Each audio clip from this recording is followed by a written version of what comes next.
There's definitely a clear gap here. I think the established clubs have been there for so long. They know what to expect.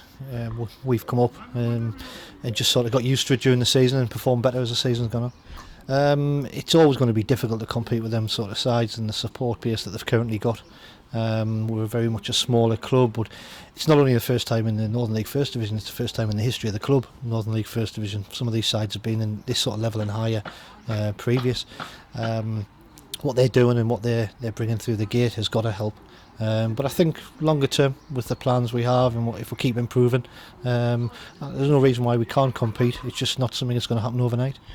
So you say about the plans. What exactly are your plans? Just keep progressing as a club. Like I say, first time in this sort of level of football, so if we can progress next season after, and just keep moving it a little bit further forward and advance and do it gradually, we're not going to be able to do it literally overnight. It's always a contentious one. Budgets.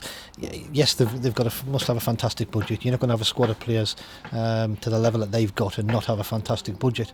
But the club itself's grown off the pitch, as you've seen. Getting 3,500 at a Vars game, getting a couple of thousand at home games. They've got a big game coming up with North Shields, which no matter which ground they go out, they bring a lot of people. So I would like to think they sort of spend within their means now going forward. Originally that probably didn't happen. It was probably funded quite a bit, but you've got to get to a certain level. But I wouldn't begrudge them that in a million years. It was only 3 or 4 seasons ago though, they were playing at the ground in Peterlee and getting 20 and 30 people coming through the gate. So for the guys who are still part of that club to now be on this sort of crest of a wave, it must be fantastic for them. So I think there's a lot of jealousy around over it, but certainly not from us. As we stand today, I'd have to say no. We're not big enough off the pitch to compete at a higher level. Northern League First Division, I was told when I first got involved with the club many seasons ago, 8 or 9 seasons, whenever it was, that there would never be any bigger than Wayside League, and here we are 2 steps further in the First Division. Going further than that, you just need that financial power off the pitch, and you need it to be consistent. We can all have one fantastic season and throw a lot of money at one season and class ourselves as superstars for that season, but long term it's never going to survive.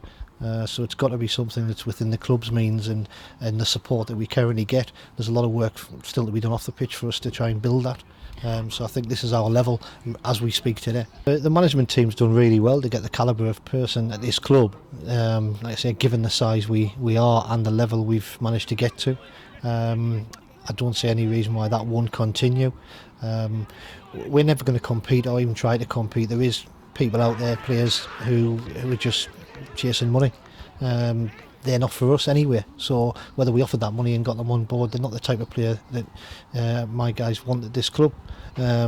So they're picking up seasoned players and then bringing through as younger players. We do a lot of work with sort of under 16s, under 18s here at Ryhope, and hopefully we can pick up players as time goes on. It comes out of that level. We've got 2 or 3 now in the first team who've been here years, and they've been here since they were 9, 10, 11-year-old. And they're playing now at a level that they would never have expected to be at. So I don't see why that can't continue.